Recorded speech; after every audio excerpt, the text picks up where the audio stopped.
अस्सलाम वालेकुम बच्चों, कैसे हैं आप लोग। अच्छा, अभी दरअसल मैंने चैप्टर 1 शुरू किया है केमिस्ट्री का फर्स्ट ईयर पढ़ाना, ठीक है, यूट्यूब पे। तो ऐसे तो मैं डिफरेंट कोचिंग सेंटर में पढ़ाता हूँ, बट यूट्यूब पे अभी पढ़ाना शुरू किया हूँ। तो और आप लोगों को फिजिक्स के भी लेक्चर मिलेंगे दूसरी टीचर से, और मैथ के भी इंशाल्लाह प्रोवाइडेड होंगे, ठीक है। तो इंशाल्लाह काफ़ी हेल्पफुल रहेगा आप लोगों के लिए। फर्स्ट ऑफ ऑल सबसे पहले देखते हैं हम चैप्टर 1 को, ठीक है। चैप्टर 1 में हमारे पास क्या है, स्टेशियोमेट्री, फर्स्ट ईयर केमिस्ट्री। स्टेशियोमेट्री वर्ड निकला कैसे, सबसे पहले देखिए स्टेशियोमेट्री है हमारे पास ग्रीक वर्ड, ग्रीक मीन्स यूनानी, ठीक है, यूनानी वर्ड है। स्टेशन मीन्स एलिमेंट, स्टेशन हम कहते हैं एलिमेंट को, और सेकंड है हमारे पास मेट्री मीन्स होता है मेजरमेंट, ठीक है। ये दो वर्ड्स की कॉम्बिनेशन है स्टेशियोमेट्री निकलता है वर्ड, ठीक है, मीन्स एलिमेंट की मेजरमेंट। एलिमेंट तो आपको पता है ना, सोडियम, पोटेशियम, रुबीडियम, सीजियम, जो भी carbon, silicon, nitrogen, phosphorus, 118 element जो भी चल रहे हैं हमारे पास, ठीक है। अच्छा, इन दोनों की वर्ड की कॉम्बिनेशन से हमारे पास स्टेशियोमेट्री वर्ड निकला है। आप बोलेंगे एलिमेंट की मेजरमेंट क्या यार, ये तो कुछ भी मिलाते कुछ भी बन जाता है हमारे पास। नो, ऐसा नहीं है। सबसे पहले हम इसको देखेंगे, अभी खुद आप लोगों को रियलाइज होगा, हाँ यार ये चीज़ भी इंपॉर्टेंस रखती है मेजरमेंट में। जैसे आम जिंदगी में हमारे पास बहुत सारी चीज़ मेजरमेंट में अहमियत के हामिल है। अच्छा आपको अभी केमिकली भी एग्जाम्पल दूंगा, फिजिकली भी दूंगा, खुद ही समझ आएगा इंशाल्लाह। स्टेशियोमेट्री के कॉन्सेप्ट हमेशा के लिए क्लियर हो जाएगा। सबसे पहले क्या लिखा हुआ डेफिनेशन में, it deals with the quantitative relation between reactant and product. Quantitative relation, quantitative सबसे पहले ये समझो, क्वांटिटेटिव मींस तादाद, तादाद के लिहाज से इसके दरमियान हम रिलेशन देख रहे होते हैं दरमियान में, ठीक है, रिएक्टेंट और प्रोडक्ट के दरमियान during chemical reaction, chemical reaction के दौरान by using balance chemical equation, chemical equation को बैलेंस करते हुए, ठीक है। अच्छा, ये तो समझ आ गया, मतलब तादाद को इंपॉर्टेंट रखना है रिएक्टेंट और प्रोडक्ट के दरमियान। ये पता है आपको, लेफ्ट साइड जो होता है वो रिएक्टेंट और राइट साइड जो हमारे पास वो क्या है, प्रोडक्ट, ठीक है। ये तो बेसिक है, ठीक है। इन दरमियान, इनके दरमियान हमारे पास क्या चल रहा होता है, एक खास मेजरमेंट होती है एलिमेंट की। अभी वो पता चलेगा कैसे, ठीक है।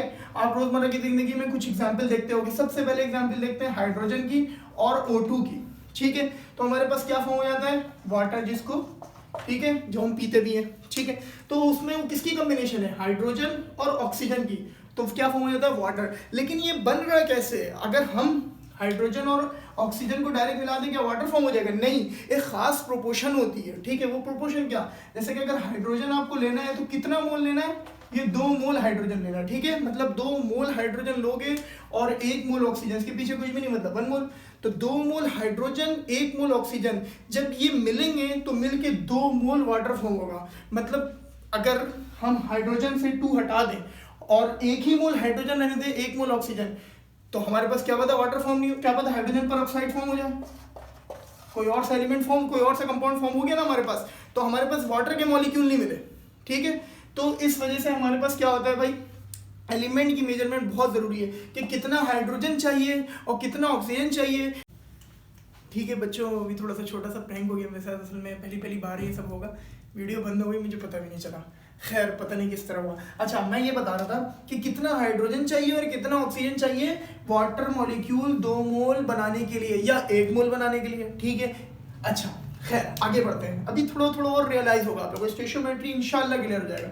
अब क्या है हमारे पास, हाइड्रोजन आयोडाइड की एग्जांपल है। सबसे पहले ये याद रखना, ये हमारे पास है इररिवर्सिबल रिएक्शन, ठीक है, इररिवर्सिबल रिएक्शन, ठीक है।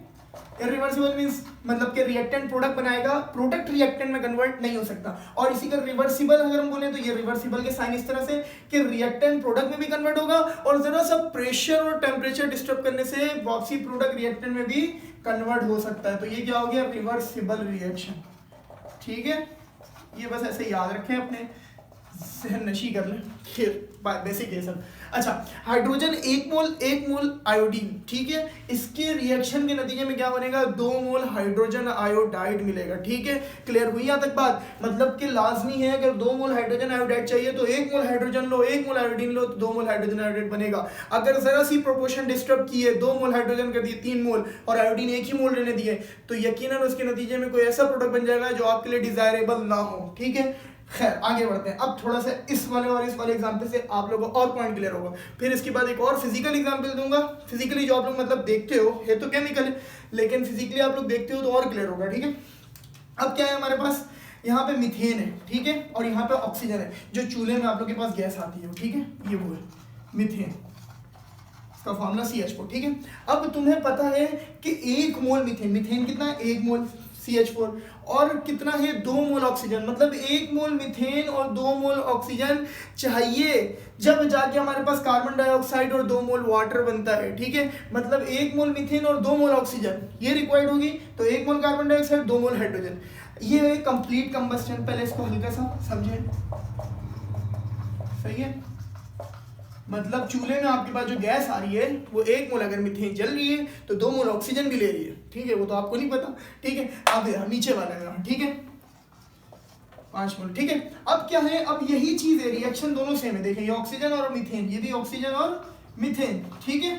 अब क्या हो रहा है, अब यहाँ पे मीथेन 4 मोल है और यहाँ पे ऑक्सीजन कितना है 5 मोल, मतलब अब ये रिएक्शन इनकम्प्लीट कंबस्टन होगा, मतलब जितना मीथेन को चाहिए था ऑक्सीजन उतना नहीं मिल रहा, ठीक है। अगर आप ऊपर वाले से रिस्पेक्ट से देखें तो 1 मोल मीथेन को 2 मोल ऑक्सीजन चाहिए, लेकिन यहाँ पे 4 मोल है तो यकीनन 8 मोल ऑक्सीजन चाहिए होता, लेकिन 8 मोल नहीं मिल रहा, मतलब कि 5 मोल ऑक्सीजन मिल रहा। तो इस नतीजे में क्या होता है, इनकम्प्लीट कंबस्टन होती है। अब पता चल रहा है एलिमेंट की मेजरमेंट करना क्यों जरूरी है उसको, ठीक है। तो अब देखो इन दोनों का जब रिएक्शन होता है तो 3 प्रोडक्ट फॉर्म होता है, 2 मोल कार्बन मोनोऑक्साइड, 8 मोल हाइड्रोजन वाटर और 2 मोल कार्बन, ठीक है। तो अब क्या है हमारे पास, ये जो कार्बन मोनोऑक्साइड है, सबसे पहले इसको समझे, देख लें क्यों खराब है, क्यों आपके पास साइड इफेक्ट भी हो सकता है इसका, ठीक है। मतलब कोई ऐसी चीजें आप इंसिडेंट भी हो सकती है आपको कानो खान खबर ना हो, तो ये कार्बन मोनोऑक्साइड फॉर्म हो जाता है, ठीक है। अगर आपके घर में ऑक्सीजन की कमी है और आप मीथेन गैस जला रहे हो तो ये carbon monoxide silent killer gas है, ठीक है। ना इसका कोई टेस्ट होता है, ना ऑर्डर होता है, ना कलर होता है, कलरलेस होता है, ठीक है। ये तीनों चीजें, ऑर्डर नहीं है, टेस्ट भी नहीं है, आपको पता ही नहीं चलता आपकी बॉडी में इस तरह से दाखिल होता है, ना कोई टेस्ट, ना कोई इसकी बदबू है, ना कोई इसकी खुशबू है, ना कोई इसका कलर है, आप कैसे पहचानोगे, और आपकी बॉडी में दाखिल हो जाता है। अब समझ आया क्यों एलिमेंट की मेजरमेंट जरूरी है, कि इतनी चीज के लिए इतना होना लाजमी है, अगर कमी बेशी है या बढ़ गया है तो कुछ और प्रोडक्ट फॉर्म हो सकता है, ठीक है।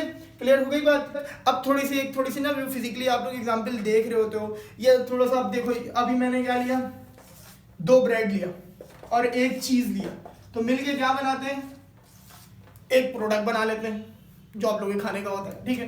तो 2 ब्रेड है, 1 चीज है, आप इसको क्या करते हो, आपको पता है हम 2 ब्रेड लेंगे तो उसके नीचे चीज रखेंगे तो एक अलग ही टेस्ट आएगा, ठीक है। मतलब आपको पता है उसकी मेजरमेंट 2 ब्रेड चाहिए और 1 चीज चाहिए, ठीक है, ठीक है। तो उसके नतीजे में क्या होता है, एक प्रोडक्ट बन जाता है जो आप लोगों के लिए खाने के लिए होता है, ठीक है। अच्छा, वैसे भी तो आप खा सकते हैं, लेकिन आप लोग जिस तरह से उसको टेक करते हो, इनटेक करते हो, उस तरह से बता रहा हूँ, ठीक है। आपको पता है अगर रेस्टोरेंट में जा रहे हो, ठीक है, आपको 1 ब्रेड दे और 1 चीज दे, तो इसके नतीजे में क्या होगा, आप खुद बोलोगे ये किस तरह से लाया हो भाई, मतलब आपकी जो खास मेजरमेंट है, दिमाग में इमेज बना हुआ है, उस मुताबिक नहीं मिल रहा। तो आपको पता चला ना क्यों जरूरी है स्टेशियोमेट्री। इसी तरह जब रियल लाइफ में इस तरह से आप देखते हो तो इसी तरह से ये केमिस्ट्री में भी जरूरी है, ऐसा नहीं कि कुछ भी उठा के कुछ भी डाल दिया, ये चीज कॉन्सेप्ट क्लियर कर लें, ठीक है। अच्छा, एक और एग्जाम्पल, आप कैंडल जलाते हो, ठीक है, कैंडल जलाते हो, क्या होता है, एक एक्सपेरिमेंट बताता हूँ। कैंडल जलाया, गिलास ढकते हो उसके ऊपर, कभी देखा होगा, स्कूल वगैरह में किया होगा, ठीक है। तो क्या होता है, ये ग्लास है, सॉरी ये आपके पास, इसको छोड़ो, ये कैंडल है, ठीक है, और इसके ऊपर क्या कर दिया, गिलास ढक दिया, ठीक है। गिलास ढकना है, अब क्या होता है, थोड़ी देर बाद ये जलता है, थोड़ी देर बाद खुद बुझ जाता है, जलने के बाद थोड़ी देर जलता है, सेकंड, 3 सेकंड, 2 सेकंड, ठीक है, खुद बुझ जाता है। अब ये 2 सेकंड में क्यों जल रहा है भाई, बंद हो जाए फौरन, ठीक है, हम तो जैसी गिलास ढके वैसे ही बंद हो जाए, हमारा तो ये कॉन्सेप्ट जाता है भाई यहाँ पैक हो गया, ये ऐसा नहीं, सुने क्यों हो रहा है, ये कैंडल आपका जल रहा है, ठीक है। अगर आप बाहर मतलब गिलास नहीं ढका हुआ है तो क्या होता है, वो कंटिन्यूअसली जल रहा होता है, बर्न हो रहा होता है, ठीक है। अब क्या होता है, उसके ऊपर गिलास ढका तो क्यों बुझता है 2-3 सेकंड बाद, क्योंकि मैंने बताया ना ऑक्सीजन चाहिए, कैंडल किसी भी चीज को जलने के लिए ऑक्सीजन की रिक्वायरमेंट है। तो आप जब गिलास रखते हो तो कुछ अमाउंट में ऑक्सीजन गिलास के अंदर तो आ गया, जाहिर सी बात है, ये आप गिलास ढक रहे हो इसमें कैंडल में, अब ऑक्सीजन तो आसपास था, वो कवर हो गया। अब वो ऑक्सीजन जो था आसपास, वो कैंडल ने तो खुद ले लिया, बर्न कर लिया, इस्तेमाल कर लिया ऑक्सीजन को बर्न करने के लिए, मोमबत्ती को। अब क्या हुआ, एक खास अमाउंट तक ऑक्सीजन लिया, उसके बाद गिलास में ऑक्सीजन ही गायब। अब कहाँ से ले, बाहर से तो ले नहीं सकता क्योंकि ढक दिया उसको, अब कहीं से ऑक्सीजन जाने की जगह भी नहीं है। तो इस वजह से क्या होता है, ऑक्सीजन ना मिलने से वो बुझ जाता है, मतलब एक खास अमाउंट तक जितना चाहिए होता है उतना जल जाता है, उसके बाद बंद हो जाता है। मतलब इसको भी क्या है, अमाउंट की ज़रूरत होती है, मतलब ऑक्सीजन के अमाउंट की, मतलब एक खास प्रोपोर्शन ज़रूरत है, उसके बाद ये बुझ रहा है, ऐसा ही है ना। तो इस वजह से स्टेशियोमेट्री हमारे लिए ज़रूरत पड़ती है ये सब चीज़ों के लिए। तो याद रखिएगा स्टेशियोमेट्री का पर्पस हमारे लिए ये।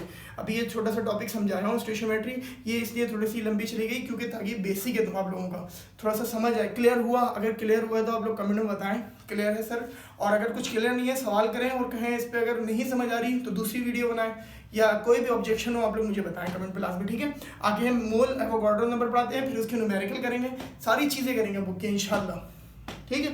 अल्लाह हाफिज़।